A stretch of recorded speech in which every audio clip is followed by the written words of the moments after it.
Morning, guys. Okay, so it's Monday. We are going to be finishing up atoms. There's one part that I did not finish teaching you guys, and so we're going to finish it up today. Mainly, we're going to take a zoom into the periodic table, which you guys have in your planner.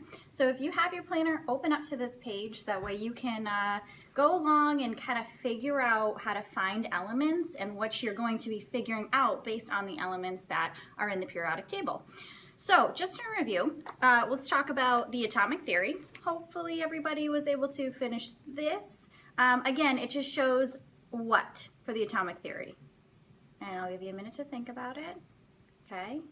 Again, it shows that the model was changing over time dramatically, right? Went from nothing, just a circle, to a bunch of charges, right? And then finally to here. Hopefully you can label and you understand how or what makes up parts of the atom. If not, go to the other video and kind of recap on that. You will have a test this upcoming week. Okay, so now, hopefully in class you remember I was talking about that not all at all times will this number be 17 protons, 17 neutrons, and 17 electrons. However, that number does always, no matter what, represent the number of protons and electrons of an atom for a particular element. This one would be chlorine, right? So hopefully you're able to find that here to find the name. Now, based on that, like I said in class, there are exceptions to the rules, and there is like a little bit of a math that you have to kind of do. So I'm going to kind of introduce this number here. At the bottom, this is your atomic number of an atom. So for example, for chlorine, it's 35.45.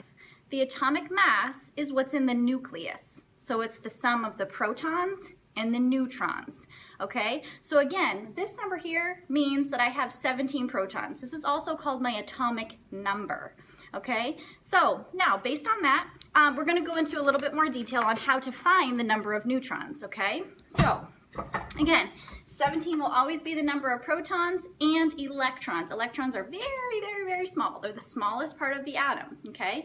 So 35.45, I'm just gonna write that, okay? So I'm gonna take that part, 35.45, and I'm gonna subtract this number here, my atomic number from it, okay? And this I always want to round, right? So what would I round that to?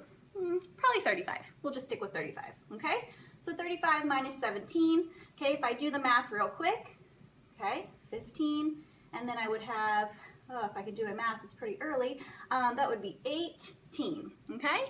So 18 is my number of neutrons, right? So I just figured out the math, okay? So this is the one that I was telling you. It's like an exception to the rule. You take the atomic mass, you subtract it from the atomic number, and then you get your number of neutrons, which is kind of cool, okay? So again, this is my atomic number, okay? And it's always going to equal my protons and electrons, okay? This is my atomic mass.